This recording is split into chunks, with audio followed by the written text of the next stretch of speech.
Gentlemen, we're back with another Champs update video here on the BobbyCast channel. Obviously, we posted one only a few hours ago, but since then, we've already gotten tons of new information.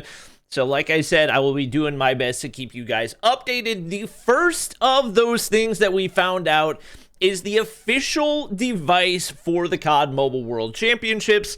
Definitely not what people were expecting. This is not a device that has ever partnered with COD Mobile in an official capacity, but it looks like the OnePlus 15, which I believe just launched, is going to be the official device and has 165 FPS gameplay on Call of Duty Mobile. I'm assuming that means it's already optimized in time for World Championships. So if that's the case, W in my book. There are definitely a lot of worse options. Obviously, there are other devices like the Red Magic that I think would have been the preferred device for a lot of pro players.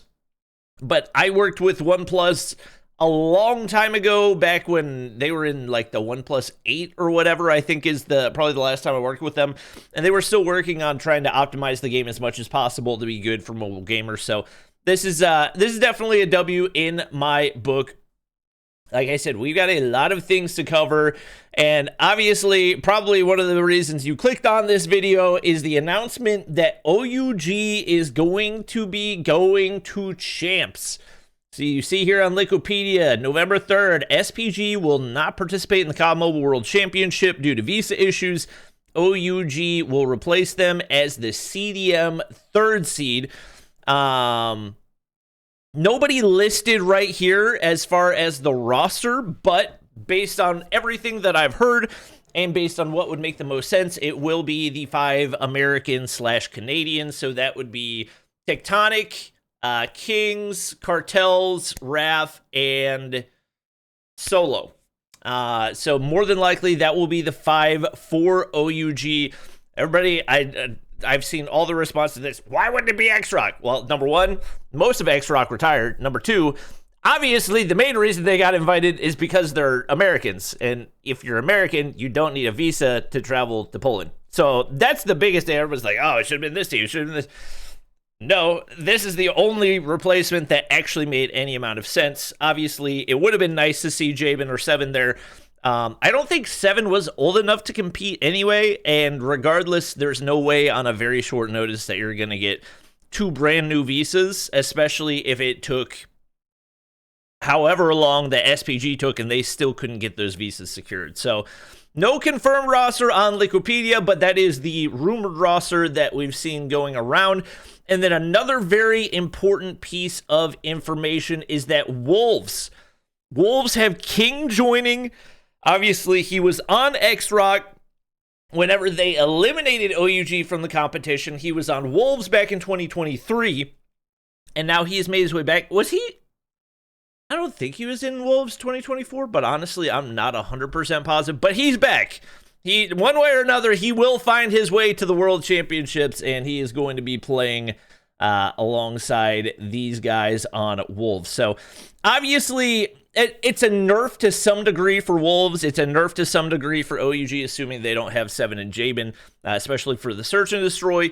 But I am glad to see both of those teams are competing in the World Championships. Now, as OUG are replacing SPG, that does make things very, very interesting, because obviously if we go and we look at the groupings, that does mean that OUG are going to be playing in the same group as Galoris and Stalwart. So easily still the most competitive group out of all of the ones that we have right now.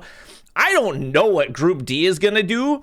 From our understanding, it doesn't look like Soul are going to make it, and the odds of Bear Clan making it don't look super high either, so we could see a reshuffling of teams.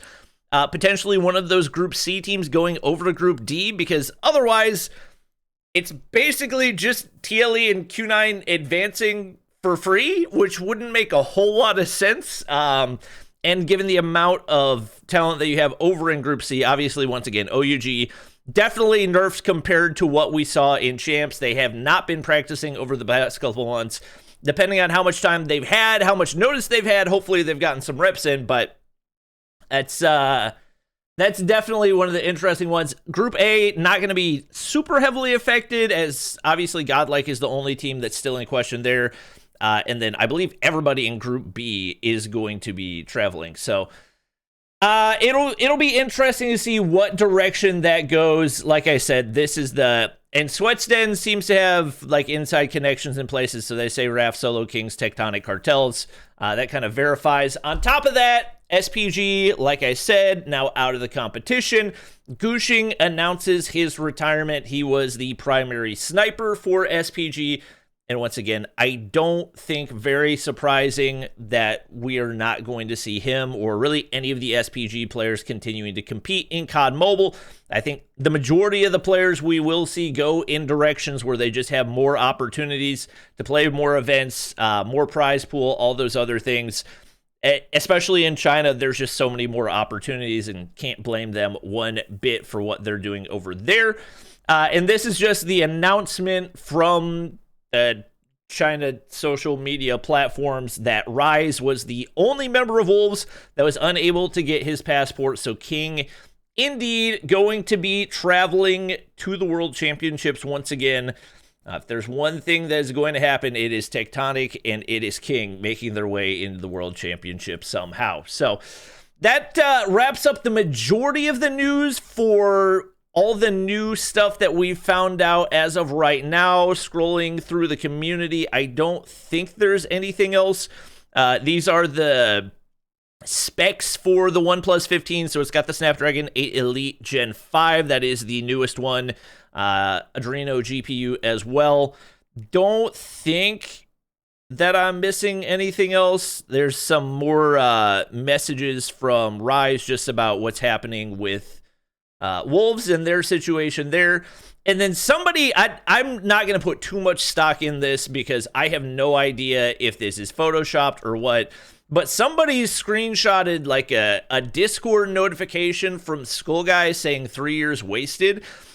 I didn't see anybody else posting that, so I don't know if that's verification that Godlike are not going to be able to go to Stage 5. Maybe it's just Skull Guy that got denied. But obviously they need 5 people, so that would have to mean every single other player outside of him would need to be confirmed to be going to Stage 5 if that's the case. So it'll be very, very interesting. Like I said, we'll probably have a couple different, at this point, 7 to join. Once again, guys, the issue is not who deserves to go, it's who is able to go on short notice. That is just the reality of the situation. But that's going to wrap things up for the video. Hope you guys did enjoy. If you have any questions, drop them in the comments below. I will do my best to answer, and I will catch you guys in the next one.